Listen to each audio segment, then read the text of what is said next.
Sir आखिरी के जो 7 से 10 दिन रहते हैं, सर उसको कैसे यूटिलाइज़ करें सर? देखिए 7 से 10 दिन का जो टाइम होता है ना, वो पूरे आपका 2 साल का जर्नी जो है या फिर 1 साल का जो जर्नी है, वो पूरे का रिजल्ट्स होगा या नहीं होगा ये 7 दिन में डिसाइड हो जाता है। मतलब आप पढ़े कैसा भी हो, नॉलेज कैसा भी हो, बट वो 7 डेज़ काफ़ी मायने रखता है कि आप डॉक्टर बनेंगे या नहीं बनेंगे। सर इन जो लास्ट के ये जो दिन होते हैं सर, ऐसा क्या होता है जो बच्चे अक्सर गलतियाँ करते हैं? कभी-कभी तो ये होता है कि एग्ज़ाम के पहले ही 1 दिन पहले तबीयत खराब हो गई, तो जितना मेहनत किया वो बेकार तो हो गया। पैनिकेबल पैनिक हो सिचुएशन जाता है। जी, जी। अमूमन तौर पर जो बच्चे हैं सर घबरा जाते हैं और वो ये सोचते हैं कि एग्ज़ाम से 1 दिन पहले क्या करें?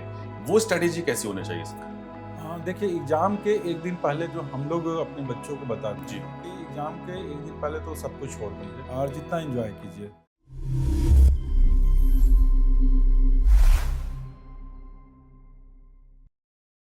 3 मई सिर्फ ये एक परीक्षा नहीं है, ये लाखों सपनों का फैसला है। आखिरी के 10 दिन ये बहुत इंपॉर्टेंट है। अगर आपने सही से इसको यूटिलाइज़ नहीं किया, तो ये साल आपका खराब भी हो सकता है। और आज हम इसी पर बात करने वाले हैं कि आखिरी जो 10 दिन हैं, उसमें क्या करना चाहिए और क्या है ऐसा जो बिल्कुल भी नहीं करना चाहिए। नमस्कार, जोहार, मेरा नाम फैज़ान है और बायोम पॉडकास्ट में आपका बहुत-बहुत स्वागत है। और आज हमारे साथ इसी टॉपिक पर बात करने के लिए कि आखिरी के 10 दिन में क्या करें, इसी सिलसिले में बात करने के लिए हमारे साथ बायोम इंस्टीट्यूट के डायरेक्टर मिस्टर पंकज सिंह हैं, जिन्होंने झारखंड में टॉप रैंकर्स दिए हैं। हम बोर्ड की बात करें या नीट की बात करें। सर आपका बहुत-बहुत वेलकम है बायोम पॉडकास्ट में। Thank you.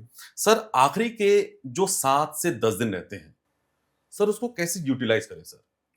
देखिए 7 से 10 दिन का जो टाइम होता है ना, वो पूरे आपका 2 साल का जर्नी जो है या फिर 1 साल का जो जर्नी है, वो पूरे का रिजल्ट्स होगा या नहीं होगा ये 7 दिन में डिसाइड हो जाता है। मतलब आप पढ़े कैसा भी हो, नॉलेज कैसा भी हो, बट वो 7 डेज़ काफ़ी मायने रखता है कि आप डॉक्टर बनेंगे या नहीं बनेंगे। सबसे पहला चीज़ है कि अगर वो टाइम कम है अब जी, तो आपको बहुत चीज़ नहीं पढ़ना है। जितना कुछ पढ़ा हुआ है, बस उसे ही आपको रिवाइज़ करना है, जितना एमसीक्यू बनाए हैं, उसमें से आपको शॉर्टलिस्ट किए होंगे कि ये टॉपिक का या ये क्वेश्चंस हमारा हमेशा गलत होता है, तो उन जी, सबको फाइंड आउट करके रिवीजन करना है। पीवाईक्यू करना है और रेगुलर बेसिस पे मॉक टेस्ट देना है, मतलब टेस्ट देना है, फुल टेस्ट देना है।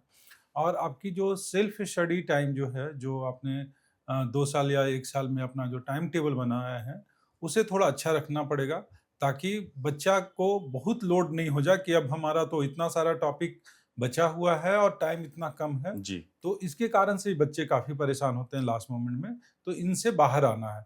आप ये जानिए कि आप जितना पढ़े हैं, उतना से ही डॉक्टर बन सकता है बच्चा, और जितना बचा हुआ रहेगा उसे छोड़ देंगे तब भी आप डॉक्टर बनेंगे। सुपर। सर क्योंकि लंबा समय आपने बिताया है और आपने आपका नाम जो है उस शख्सियत के तौर पर है, क्योंकि आपने झारखंड में टॉप रैंकर्स दिए हैं। हम अगर बोर्ड की बात करें, नीट की बात करें। सर इन जो लास्ट के ये जो दिन होते हैं सर, ऐसा क्या होता है जो बच्चे अक्सर गलतियाँ करते हैं? देखिए बच्चा पहला तो कि बहुत पैनिक हो जाता है, जी, जैसे-जैसे नज़दीक जाते रहता है। कभी-कभी तो ये होता है कि एग्ज़ाम के पहले ही 1 दिन पहले तबीयत खराब हो गई, तो जितना मेहनत किया वो बेकार तो हो गया। पैनिकेबल पैनिक हो सिचुएशन जाता है। जी, जी। तो वो सब सिचुएशन अपने ऊपर हावी नहीं जी, होने दें, अपना कॉन्फिडेंस बनाए रखें और ये हमेशा आपके दिमाग में रहे कि अगर किसी बच्चे का होगा तो सबसे पहले हमारा होगा तभी किसी का होगा। ये हमेशा इतना कॉन्फिडेंस तो रहना चाहिए। जी, और क्योंकि टेस्ट आप दे रहे होंगे कहीं भी, तो आपका मार्क्स से पता चल जाता है कि आपका इस बार होना है या नहीं होना। जी, एक एवरेज मार्क्स हम लोग मान के चलते हैं कि अगर टेस्ट में, हमारे यहाँ का टेस्ट में तो हम लोग मान के चलते हैं कि अगर बच्चा 500 भी स्कोर कर रहा है, तो मैक्सिमम चांसेस है कि वो इस बार रिजल्ट्स करके कोई ना कोई एक सरकारी मेडिकल कॉलेज में एडमिशन मिल जाएगा। बट अगर आप कहीं बाहर में ऑनलाइन वगैरह में टेस्ट दे जी, रहे हैं, तो उसकी कोई गारंटी नहीं होती है कि आप अगर 600 साढ़े 600 भी नंबर ला रहे हैं, तो ऑफलाइन में कितना आ पाएगा। इसलिए ओके। हमेशा हम बोलते हैं कि आप कहीं भी पढ़े हों, ऑनलाइन पढ़े हों, ऑफलाइन पढ़े हों, बट टेस्ट जो है वो ऑफलाइन ही दीजिए।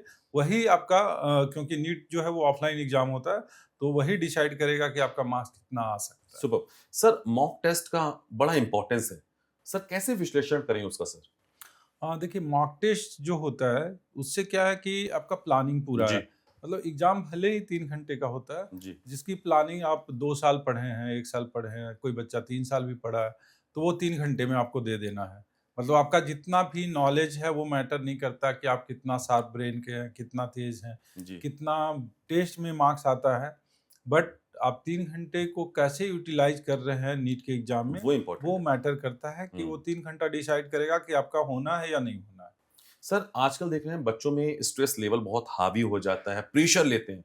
कैसे सर इसको टैकल करें, कैसे हैंडल करें इसको? देखिए, हमें जहाँ तक लगता है कि उन बच्चों में ये ज़्यादा प्रॉब्लम है जो शुरू से पढ़ाई नहीं किए जी, और लास्ट मोमेंट में क्योंकि फॉर्म भरे, उसके बाद से अब जैसे-जैसे एग्ज़ाम नज़दीक आ रहा है, उनके साथ एक डर भी हावी होते जा रहा है बिल्कुल। क्योंकि वो पढ़ाई तो किए नहीं है प्रॉपर सही तरीके से, ना टेस्ट दिए वो, टेस्ट छोड़ते गए हैं। तो जो बच्चा इन सब चीज़ों से दूर रहा है पूरे साल, 2 साल, अब अचानक से वो चीज़ तो सही हो नहीं सकता है। तो रिमेनिंग जितना टाइम है, उसमें ये ज़रूर कोशिश करें कि जितना हो सकता है क्योंकि बायो का मार्क्स जो है वो 360 का है, तो आप बायो में थोड़ा टाइम बढ़ा लीजिए ताकि बायो का ही स्कोर कम से कम ज़्यादा जी, हो जाए। और अगर कोई आपका सब्जेक्ट एक वीक हो, फिज़िक्स हो या केमिस्ट्री कोई भी एक वीक हो, तो ज़रूरी नहीं है कि उसमें हम बहुत टाइम दे लें। अगर आप कितना भी टाइम दे लीजिएगा तो वो सब्जेक्ट बहुत अच्छा तो नहीं हो पाएगा। बिल्कुल। हाँ, उसमें ये कर सकते हैं कि एवरेज जो क्वेश्चन्स होता है, जो लगभग 20 से 25 ऐसा क्वेश्चन होता है जो एक एवरेज बच्चा भी कर सकता है, तो वो आप 20 से 25 ही क्वेश्चन कीजिए और जो आपको टफ लग रहा है उस क्वेश्चंस को स्किप कीजिए। चाहे फिज़िक्स में हो या केमिस्ट्री में हो, मतलब टाइम बचाना है आपको टाइम टेस्ट में। Management is important. बिल्कुल, ओके। क्योंकि अगर आप बायो में टाइम ज़्यादा लगा लेंगे तो फिज़िक्स केमिस्ट्री में घट जाएगा। अगर आप बायो में टाइम कम देंगे तो हो सकता है कि उसी से आपका स्कोर होने वाला, उसी में गलती कर दी है। जी। तो इन सब चीज़ों पे ध्यान देना होगा उस टाइम सर, अमूमन तौर पर जो बच्चे हैं सर, घबरा जाते हैं और वो ये सोचते हैं कि एग्ज़ाम से 1 दिन पहले क्या करें? वो स्ट्रैटेजी कैसी होनी चाहिए सर? हाँ, देखिए एग्ज़ाम के 1 दिन पहले जो हम लोग अपने बच्चों को बताते जी, हैं कि एग्ज़ाम के 1 दिन पहले तो सब कुछ छोड़ दीजिए और जितना एन्जॉय कीजिए। मतलब जिनसे फैमिली में जिनसे आपकी बात होती है अच्छी खासी, उनसे मिलिए। जो फ्रेंड सर्किल आपका जी, है, उनसे मिलिए और जो आपको पसंद है, गाना सुनना पसंद है, टीवी देखना पसंद है, जो भी चीज़ आपको लगता है, आप उन सब चीज़ों में इन्वॉल्व हो जाइए ताकि वो जो एग्ज़ाम का प्रेशर है, थोड़ा-सा कम हो। और क्योंकि उस दिन नींद तो आती नहीं है सभी को, हुँ। सुबह में एग्ज़ाम जाना है देने के लिए और एग्ज़ाम का टाइम भी ऐसा है 2 बजे से, तो रिलैक्स होके आप जा सकते हैं, लेट से उठ सकते हैं। तो अगर रात में थोड़ा नींद नहीं भी आए 12 बजे, 2 बजे तक भी आप जगे हुए रह गए, तब भी आपके पास काफ़ी टाइम है कि 6-7 घंटा तो आप सो ही लीजिए, आराम से उठिए सुबह में और देन आप एग्ज़ाम देने जाइए। आप जितना रिलैक्स रहेंगे, उतना बेहतर कर पाएँगे एग्ज़ाम में। सर, ये तो बहुत अच्छी आपने बात बता दी कि 7 दिन पहले स्ट्रैटेजी क्या होना चाहिए और 1 दिन पहले क्या करें। तमाम सवालों का आपने जवाब दे दिया। लेकिन सर एक मैसेज और भी लेना चाहेंगे, जो भी बच्चे इस वक़्त आपको देख रहे हैं, सुन रहे हैं, जो पेरेंट्स आपको देख रहे हैं, सुन रहे हैं, उनको एक मैसेज जो आप देना चाहें, बायोम के डायरेक्टर जिन्होंने रैंकर्स टॉपर्स दिए हैं झारखंड को। इनफैक्ट अगर मैं बात करूँ, बोर्ड की बात करूँ, नीट की बात करूँ, वो एक मैसेज क्या देंगे उन तमाम लोगों को? देखिए, अभी के टाइम में जो बच्चे हॉस्टल में रह रहे हैं, तो कोशिश करना चाहिए उनके पेरेंट्स को कि डेली उनसे बात करें। 1 बार, 2 बार बात करें क्योंकि वो बच्चा अभी परेशान है। तो कोशिश ज़रूर करना चाहिए कि बच्चा अभी परेशान नहीं हो और जो बच्चे घर में रह रहे हैं अपने पेरेंट्स के साथ, तो उन्हें इस चीज़ के लिए परेशान नहीं करना है कि तुम पढ़ाई नहीं कर रहे हो, तुम्हारा मार्क्स टेस्ट में कम आ रहा है। उसको हमेशा ही बूस्ट करना पड़ेगा, बच्चे का मनोबल बढ़ाना पड़ेगा कि नहीं, नहीं ठीक है, हो जाएगा, कोई दिक्कत नहीं है। आगे के टेस्ट में मार्क्स आ जाएगा और फिर अगर मार्क्स जो भी रहा, जी। कोशिश करना है कि जितना वो जानता है सब्जेक्ट, वो जाके अपना 100% दे के आ जाए, तो तब भी रिजल्ट्स हो जाएगा। तो पेरेंट्स से हमेशा हमारा ये रिक्वेस्ट रहता है कि बच्चों को सपोर्ट देना बहुत ज़रूरी है क्योंकि हम लोग भी यही करते हैं। अब हमें पता है कि हो सकता है उसका रिजल्ट नहीं भी हो, अब 200 नंबर, 300 नंबर ला रहा है, बट हमारी ये ज़रूर कोशिश रहती है कि बच्चा को हम अ, थोड़ा पुश करें कि नहीं ठीक है, अभी 300 आ रहा है, आप एग्ज़ाम में थोड़ा स्ट्रैटेजी अच्छा रखेंगे तो 550 नंबर, 600 नंबर भी आ सकता है और आप शायद कॉलेज का एक सीट ले पाएँगे। ज़रूरी नहीं है कि वो एमसी का मिले, अगर Palamu medical college, Dumka medical college या एक नीचे का भी कोई जी। मार्क्स वाला कॉलेज मिल जाए, तब भी आपको एक सरकारी कॉलेज मिल गया, एक डॉक्टर बन गए, एक एमबीबीएस का डिग्री मिल गया आपके पास और जिससे आप पूरे सोसाइटी को सर्विस देंगे और आपका सम्मान माँ-बाप का बढ़ाएँगे। सर हमारा एक बहुत ही इम्पोर्टेंट सवाल भी है सर, जिस दिन एग्ज़ाम होता है, तो सर उस दिन ड्रेस कोड क्या होना चाहिए? उसके लिए स्ट्रैटेजी कैसी होना चाहिए सर? देखिए नीट में कुछ ड्रेस कोड का दिया गया है और जब उनके पास एडमिट कार्ड आएगा, क्योंकि अभी एडमिट कार्ड आया नहीं होगा, तो उसमें लिखा हुआ रहता है प्रॉपर। जी।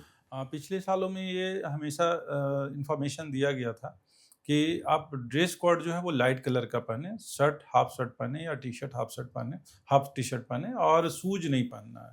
और गर्ल्स लोग जो कुछ कुछ ज्वेलरीज वगैरह पहनी रहती हैं या कुछ कुछ हेयर्स में लगाई रहती हैं, वो खुला बाल होना चाहिए और कुछ भी वो यूज नहीं कर सकते एग्जाम टाइम में। ना तो उन्हें कोई पेन लेके जाना है, सिर्फ उनको एडमिट कार्ड ले जाना है और एक आईडी प्रूफ कैरी करना चाहिए साथ में।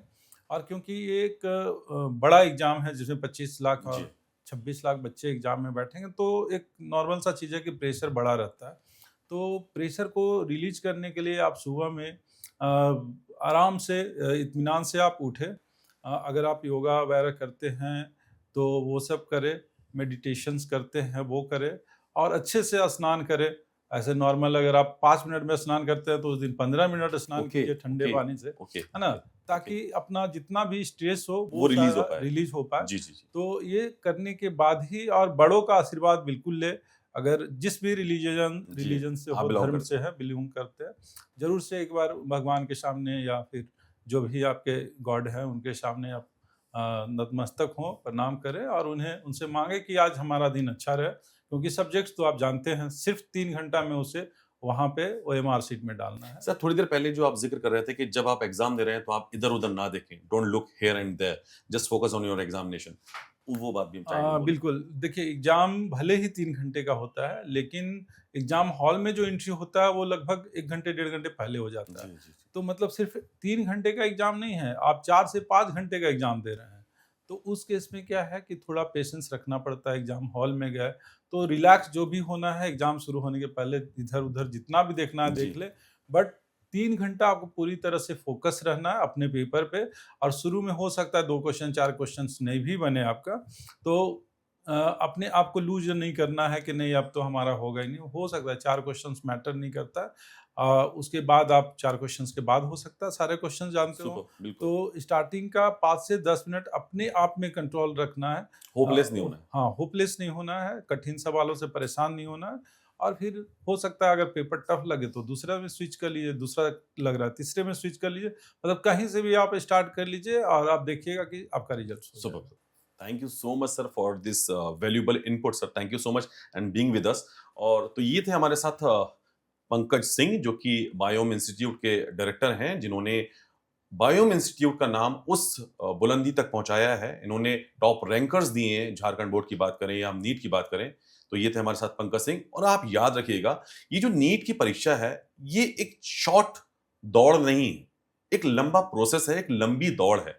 तो इसमें अगर आप मेहनत करते हैं पूरी साल, लेकिन जब साल भर मेहनत कर लेते हैं, उसके बाद सबसे ज्यादा इंपॉर्टेंट होती है रणनीति, कि आप स्ट्रैटेजी कैसे बनाते हैं। Direction is very important. और यही है बायोम के लिए, अगर आप सही रिजल्ट देना चाहते हैं, मेहनत करने चाहते हैं या मेहनत करते हैं, तो बायोम इंस्टीट्यूट हमेशा आपके लिए भरोसेमंद साबित होगा।